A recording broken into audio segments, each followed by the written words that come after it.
ಬೆಳಗಾವಿಯಲ್ಲಿ ಬಹುಕೋಟಿ ಹಣ ದುರುಪಯೋಗ ಪ್ರಕರಣಕ್ಕೆ ಸಂಬಂಧಪಟ್ಟ ಹಾಗೆ ಇವತ್ತು ಶಿವಾನಂದ ನೀಲಣ್ಣವರ ಕೇಸ್ ಬೆಂಗಳೂರಿಗೆ ಶಿಫ್ಟ್ ಆಗ್ತಾ ಇದೆ.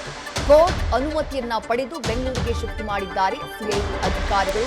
ಸಿಐಡಿ ಡಿಐಜಿ ಭೀಮಾಶಂಕರ್ ಗುಳೇತ ಆರೋಪಿಯ ವಿಚಾರಣೆಯನ್ನ ಮಾಡಿದ್ದಾರೆ.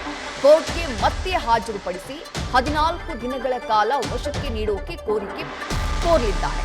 ಬಳಿಕ ಬೆಂಗಳೂರಿಗೆ ಕರ್ಕೊಂಡು ಹೋಗಿ ತೀವ್ರ ವಿಚಾರಣೆ ನಡೆಸೋದಕ್ಕೆ ಸಿಐಡಿ ಸಿದ್ಧತೆಯನ್ನ ಮಾಡಿಕೊಂಡಿದೆ. ಠೇವಣಿಯನ್ನ ಸಾಲದ ರೂಪದಲ್ಲಿ ಹೂಡಿಕೆಯನ್ನ ಮಾಡುವಂತಹ ಕೆಲಸವನ್ನ ಗ್ರಾಹಕರು ಮಾಡಿದ್ರು. ಹೂಡಿಕೆಯಾದಂತಹ ಸಾವಿರಾರು ಕೋಟಿ ಹಣ ಎಲ್ಲಿಗೆ ಹೋಗಿದೆ ಅನ್ನೋ ಬಗ್ಗೆ ತನಿಖೆಯನ್ನ ನಡೆಸಲಿದ್ದಾರೆ.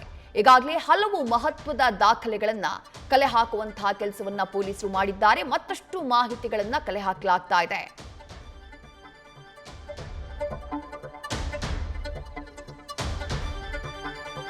ಕೋರ್ಟಿಗೆ ಪ್ರೊಡ್ಯೂಸ್ ಮಾಡೋದಕ್ಕೂ ಮುನ್ನ ಇವತ್ತು ಮೆಡಿಕಲ್ ಟೆಸ್ಟ್ಗೆ ಶಿವಾನಂದ ನೀಲಣ್ಣವರ್ ಆತನನ್ನ ಕರ್ಕೊಂಡು ಹೋದಂತಹ ಸಂದರ್ಭದ ದೃಶ್ಯಗಳನ್ನ ಗಮನಿಸ್ತಾ ಇದ್ದೀರಿ.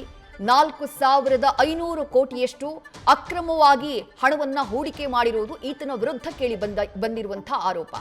RBI, ಸೆಬಿಯ ಎಲ್ಲ ನಿಯಮಗಳನ್ನ ಗಾಳಿಗೆ ತೂರಿ ಎಲ್ಲೂ ಯಾವುದೇ ರೀತಿಯಾದಂತಹ ರಿಜಿಸ್ಟ್ರೇಷನ್ ಮಾಡಿಕೊಳ್ಳದೆ ಸಾವಿರಾರು ಜನರ ಕೈನಿಂದ ಹಣವನ್ನ ಸಾಲದ ರೂಪದಲ್ಲಿ ಪಡೆದು ಅದನ್ನ ಹೂಡಿಕೆ ಮಾಡುವಂತಹ ಕೆಲಸವನ್ನ ಈ ಶಿವಾನಂದ ನೀಲಣ್ಣವರ್ ಮಾಡಿದ್ದ.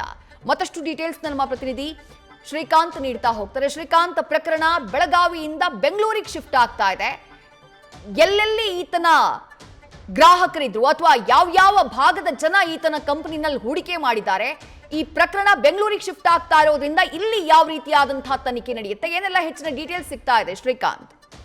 ನೋಡಿ ವಿದ್ಯಾ, ಸಹಜವಾಗಿ ಏನಂತಂದ್ರೆ 5 ಕೋಟಿಗಿಂತ ಜಾಸ್ತಿ ವಂಚನೆ ನಡೆದಂತ ಪ್ರಕರಣದಲ್ಲಿ ವಹಿವಾಟು ನಡೆದಂತ ಸಂದರ್ಭದಲ್ಲಿ ಅದನ್ನ ಏನಂತಂದ್ರೆ ಸಿಐಡಿಗೆ ಆರ್ಥಿಕ ವಿಭಾಗಕ್ಕೆ ಹಸ್ತಾಂತರ ಮಾಡುವಂತದ್ದು, ಆ ರೀತಿ ಬೆಳವಣಿಗೆ ಇಲ್ಲಿ ನಡೆದಿರುವಂತದ್ದು. ಸಹಜವಾಗಿ ಏನು ಶಿವಾನಂದ ನೀಲಣ್ಣವರ್ ಏನಿದ್ದಾನೆ, ಈತ 4,500 ಕೋಟಿಗೂ ಅಧಿಕ ವಹಿವಾಟನ್ನ ಸಾಲದ ರೂಪದಲ್ಲಿ ಆತ ಪಡೆದುಕೊಂಡು ಏನು ಗ್ರಾಹಕರಿಗೆ ವಂಚನೆಯನ್ನ ಮಾಡ್ತಾ ಇದ್ದ. ಆ ಪ್ರಕರಣಕ್ಕೆ ಸಂಬಂಧಪಟ್ಟಂತೆ ಈಗಾಗಲೇ ಬೆಳಗಾವಿ ಪೊಲೀಸರು ಸಮಗ್ರವಾದಂತ ಒಂದು ವರದಿಯನ್ನ ರೆಡಿ ಮಾಡಿದ್ದಾರೆ. ಆ ವರದಿಯು ಸಹ ಏನಂತಂದ್ರೆ ಜಿಲ್ಲಾಧಿಕಾರಿಗಳ ಕೈ ಸೇರಿದೆ. ಅದರ ಜೊತೆಗೆ ಈಗಾಗಲೇ ಏನಂತಂದ್ರೆ ಸಿಐಡಿ ಐಜಿ ಸಹ ಏನಂತಂದ್ರೆ ಬೆಳಗಾವಿಗೆ ಆಗಮಿಸಿ ಸಂಪೂರ್ಣವಾದಂತ ಮಾಹಿತಿಯನ್ನ ಕಲೆ ಹಾಕಿದ್ದಾರೆ. ಆ ಹಿನ್ನೆಲೆಯಲ್ಲಿ ಮುಂದುವರೆದ ಭಾಗವಾಗಿ ಅಧಿಕೃತವಾಗಿ ಸಿಐಡಿ ಪೊಲೀಸರು ಇವನನ್ನ ವಶಕ್ಕೆ ಪಡೆದುಕೊಂಡು ಬೆಂಗಳೂರಿಗೆ ಕರೆದುಕೊಂಡು ಹೋಗುವಂತ ಒಂದು ತಯಾರಿಯನ್ನ ಮಾಡಿಕೊಂಡಿರುವಂತದ್ದು. ಆ ನಿಟ್ಟಿನಲ್ಲಿ ಈಗಾಗಲೇ ಏನಂತಂದ್ರೆ ಬೆಳಗಾವಿಯ ಕೋರ್ಟ್ಗೆ ಆತನನ್ನ ಏನು ಆರೋಪಿ ಈಗಾಗಲೇ ಪೊಲೀಸರ ವಶದಲ್ಲಿದ್ದಾನೆ, ಬೆಳಗಾವಿ ಪೊಲೀಸರ ವಶದಲ್ಲಿದ್ದಾನೆ. ಆತನನ್ನೇನಂತ ಈಗ ಏನು ಕೋರ್ಟ್ಗೆ ಪ್ರೊಡ್ಯೂಸ್ ಮಾಡೋಕ್ಕಿಂತ ಪೂರ್ವದಲ್ಲಿ ಬೆಳಗಾವಿಯ ಬಿಮ್ಸ್ ಆಸ್ಪತ್ರೆಗೆ ಆತನನ್ನ ಏನು ತಪಾಸಣೆ ಅಂದ್ರೆ ವೈದ್ಯಕೀಯ ಪರೀಕ್ಷೆಯನ್ನ ನಡೆಸುವಂತ ಕೆಲಸಕ್ಕೆ ಪೊಲೀಸರು ಮುಂದಾಗಿರುವಂತದ್ದು. ಆ ಹಿನ್ನೆಲೆಯಲ್ಲಿ ಈಗಾಗಲೇ ಏನು ವೈದ್ಯಕೀಯ ತಪಾಸಣೆ ಕಾರ್ಯ ಮುಗಿದಿದೆ.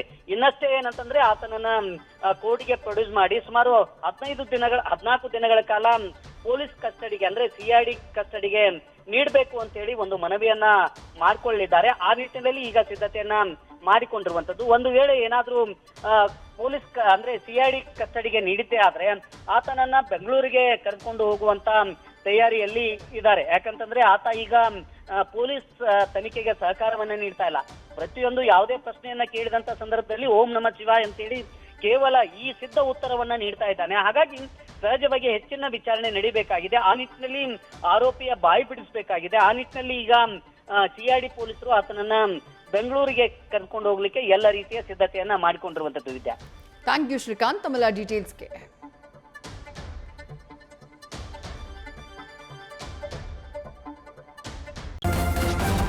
ನ್ಯೂಸ್ ಫಸ್ಟ್ ನಿರ್ಭೀತಿಯಿಂದ ನಿಮ್ಮ ಪರವಾಗಿ.